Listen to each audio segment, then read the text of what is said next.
बिस्मिल्लाहिर्रहमानिर्रहीम। अस्सलाम वालेकुम। उम्मीद करती हूँ आप सब खैरियत से होंगे। नावल ख्वाबों की परी किस्त नंबर 8। गुलजार बेगम इस वक्त दावर के कमरे के दरवाजे के बाहर मौजूद थी। साथ में मुलाजमा हाथ में खाने की ट्रे लिए खड़ी थी। दावर दोपहर में वहां से आने के बाद से कमरे में बंद था और अब रात होने को आई थी। गुलजार बेगम जब इसके बाहर निकलने का इंतजार करके थक गईं तो दिल के हाथों मजबूर होकर इसके लिए खाना लेकर आई थी। अब कई बार दस्तक के बाद भी जब दरवाज़ा ना खुला तो इनकी तफ्तीश तफ्तीश होने लगी। इन्होंने हैंडल पर हाथ रखकर घुमाया तो वो अनलॉक होने की वजह से खुलता चला गया। इन्होंने एक कदम अंदर की जाने बढ़ाया तो इनका दिल दहल गया। पूरे कमरे में सामान और टूटे हुए कांच की किच्चियां बिखरी हुई थीं, पर इन्हें दावत कहीं नजर नहीं आया। वो कांच और बिखरे सामान के बीच सामान बचती बचाती आगे बढ़ी तो बेड के दूसरी जानिब का मंजर देख कर इनका सांस ऊपर का ऊपर नीचे का नीचे रह गया। बेसाख्ता इनका हाथ दिल पर रख गया वहां पर, और दावर नीचे जमीन पर बेहोश और हवास बेगाना पड़ा था, और साथ ही मशरूब की टूटी हुई बोतल पड़ी हुई थी। टावर वो चीख मार कर इसकी जानी पड़ी और इसका सर उठाकर अपनी गोद में रख लिया और इससे पुकारने लगी। पर अगर वो होश में होता तो जवाब देता ना। जरीना, जाओ शाह जी को बुलाओ। जरीना जल्दी से भागकर सफदर अली शाह के पास गई और बोली, बड़े साईं वो देखें। आकर छोटे साईं को पता नहीं क्या हो गया है। ज़नना की बात सुनकर वो भाग कर दावर के कमरे में आए। वहां की हालत देखकर इन्हें लगा जैसे किसी ने इनका दिल मुट्ठी में लेकर मसल दिया हो। वो दावर की जानिब बढ़े। अल्लाह डनो को बुलाओ। सफदर अली शाह चिल्लाए। अल्लाह डनो वो और दो तीन और मुलाजमों की मदद से इसे गाड़ी में डालकर अस्पताल लेकर आए कि दावर जैसे मुर्दा को उठाने दो लोगों के बस की बात नहीं थी। पूरी शाह फैमिली इस वक्त आईसीयू के बाहर मौजूद थी। जावर गुलजार बेगम को बाजुओं के हल्के में लिए बैठा तसल्ली दे रहा था। वो अपने मामू की आदत के लिए दूसरे शहर गया था कि हवेली पहुंचने पर इससे शायर की तबीयत का पता चला। वो सीधा अस्पताल चला गया। नजमा बेगम मशल को सीने से लगाए खुद भी रोने में मसरूफ थी। सफदर अली शाह एक जानिब पज़मर्दा से खड़े थे। पहली दफ़ा ही इस कदर ज़्यादा पीने की वजह से इसकी हालत बिगड़ गई थी। डॉक्टर इसका मैदा वॉश कर रहे थे। डॉक्टर ने अगले 24 घंटे इंतहाई अहम करार दिए थे।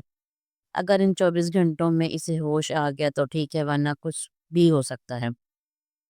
अभी वो सब दुआओं में मशगूल थे कि एकदम आईसीयू का दरवाज़ा खुला और डॉक्टर साहब बाहर निकले। सफदर अली शाह इनकी तरफ लपके और दावर की हालत के बारे में पूछा।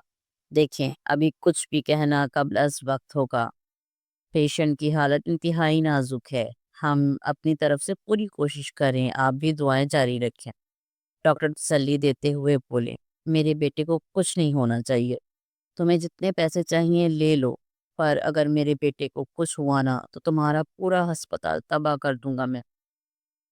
सफदर साहब ने डॉक्टर का गिरेबान दबोचा। जावर ने आगे बढ़कर इन्हें डॉक्टर से दूर किया और इन्हें जाने का इशारा किया। ताया साईं क्यों परेशान होते हैं? दावर भाई को कुछ नहीं होगा। पूरा गांव इनके लिए दुआओं में मशगूल है। अरे, जिस इंसान के साथ इतनी दुआएं हों, इससे भला कुछ हो सकता है? जावर खुद परेशान था कि दावर जो इन बुराइयों से कोसों दूर रहता था, वो कैसे इस हराम चीज को हाथ लगा गया। पर अभी सफदर साहब या कोई भी इसे बताने की पोजीशन में नहीं था। वो दावर को ठीक होने पर सारी बात पूछने का इरादा रखता था। मैं इन लोगों को बिल्कुल नहीं छोड़ूंगा जिनकी वजह से मेरा बेटा इस हाल में पहुंचा है। सफदर शाह दिल में मौसम इरादा किया। जोहा के घर में निकाह की तैयारियां जोरों शोर से जारी थीं। रिमशा की खुशी का तो कोई ठिकाना ही नहीं था। आखिर को इसकी अजीज अज जान दोस्त और कजन इसकी भाभी बनने वाली थी। फाइज एक बार जावर से बात करना चाहता था, पर इसका फोन नहीं लग रहा था। वो इससे पूछना चाहता था कि जब वो जानता था कि फाइज जोहा को پسند کرتا ہے تو وہ اس طرح کا اپنے کزن کا رشتہ زوہا کے لیے آنے دے سکتا ہے؟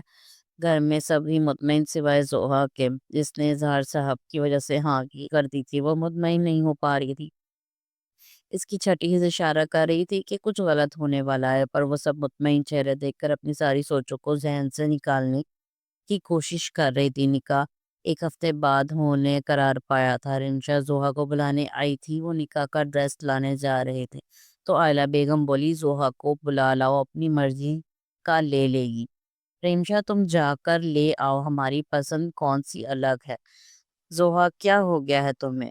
تم تو ہمیشہ شاپنگ کے لیے ریڈی ہوتی ہو، پھر آج کیا ہوا تمہیں؟ تم خوش تو ہو نا؟ رمشا ایسی کوئی بات نہیں، تم غلط سوچ رہی ہو، بس میری طبیعت کچھ ٹھیک نہیں۔ کیوں؟ کیا ہوا تمہاری طبیعت کو؟ اچھی والی تو بیٹھی ہو۔ رمشا اس کا ماتھا جھوتی ہوئی بولی، ہاں وہ سر میں درد ہے مجھے۔ تم اٹھو، شاپنگ کر کے تمہارا سر کا درد خود ہی غائب ہو جائے گا، ورنہ میں فائز بھائی کو بھیج دیتی ہوں، اب وہی کریں گے تمہارے سر کا درد کا علاج۔ رمشا زبردستی اس کا ہاتھ پکڑ کر اٹھاتی اسے چھیڑتے ہوئے بولی، فضول بکواس مت کرو، چھوڑو مجھے، چل رہی ہوں میں۔